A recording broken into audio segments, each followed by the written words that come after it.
পুলিশের ব্যারাকের ভেতর থেকে এক এসআইয়ের ঝুলন্ত দেহ উদ্ধারকে কেন্দ্র করে চাঞ্চল্য নবদ্বীপের মায়াপুরে।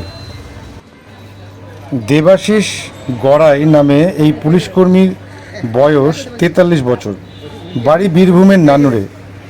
তিনি অ্যাসিস্ট্যান্ট সাব ইন্সপেক্টর পদমর্যাদার অফিসার। নদিয়ার নবদ্বীপ থানার মায়াপুর পুলিশ ফাঁড়িতে তিনি মাস চারেক আগেই যোগ দিয়েছিলেন। বুধবার সকালে পুলিশ ফাঁড়ির একটি ঘরে ওই পুলিশকর্মীকে ঝুলন্ত অবস্থায় দেখতে পায় তার সহকর্মীরা। এরপর সঙ্গে সঙ্গে তাকে নিয়ে যাওয়া হয় স্থানীয় গ্রামীণ হাসপাতালে। তবে এই পুলিশকর্মীর আত্মহত্যার ঘটনায় বাড়ছে রহস্যের দানা। এই ঘটনায় পুলিশ আধিকারিকরা জানাচ্ছেন, প্রাথমিক পর্যায়ে তদন্ত শুরু হয়েছে, পরিবারকে খবর দেওয়া হয়েছে। জানতে পারা গেছে ওই পুলিশকর্মী কন্যা সন্তান মাধ্যমিক পরীক্ষা চলছে। তার স্ত্রীকে সমস্ত ঘটনা জানানো হয়েছে। গতকালও দেবাশিসবাবু স্বাভাবিক ডিউটি পালন করেছিলেন।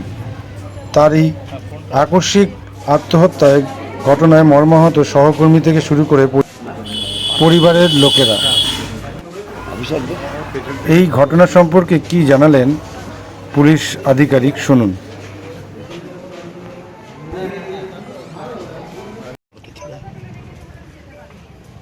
ঘটনা বলতে আমাদের মায়াপুরে পোস্টেড ছিলেন দেবাশিস গড়াই বলে একজন এএসআই। উনি আজকে সকালে সুইসাইড করেছেন।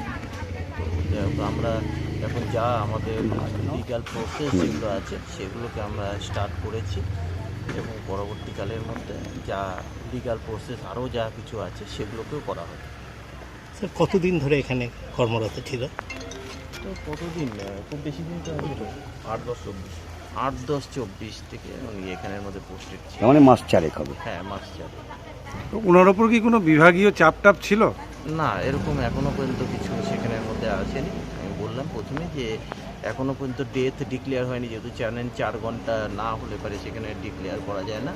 তো করা হলে পারে তারপরে আমরা অস্বাভাবিক একটা মৃত্যুর মামলা রুজু করে তদন্ত করে দিই। পরিবারকে খবর দেওয়া হয়েছে? হ্যাঁ, পরিবারকে খবর দেওয়া হয়েছে, তারা আসছে। ওনার পরিবারে কে কে আছেন? এখনও পর্যন্ত আমরা ঠিক করতে পারিনি। ওনার মিসেসের সঙ্গে যোগাযোগ হয়েছে। তো ওনার মেয়ের মনে হয় মাধ্যমিক পরীক্ষা চলছে, তো সেটার পরের মধ্যে হয়তো উনি আসতে পারবেন। ঠিক।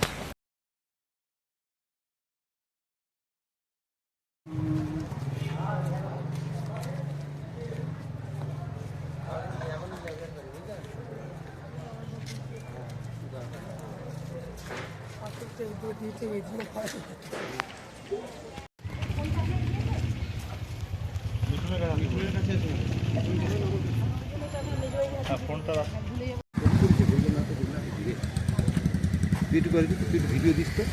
হ্যাঁ হ্যাঁ, আমাকে দিতে না, আমি যদি একজনকে পাঠিয়ে দিস ভালো হয়। এই লয় করতে দিবি।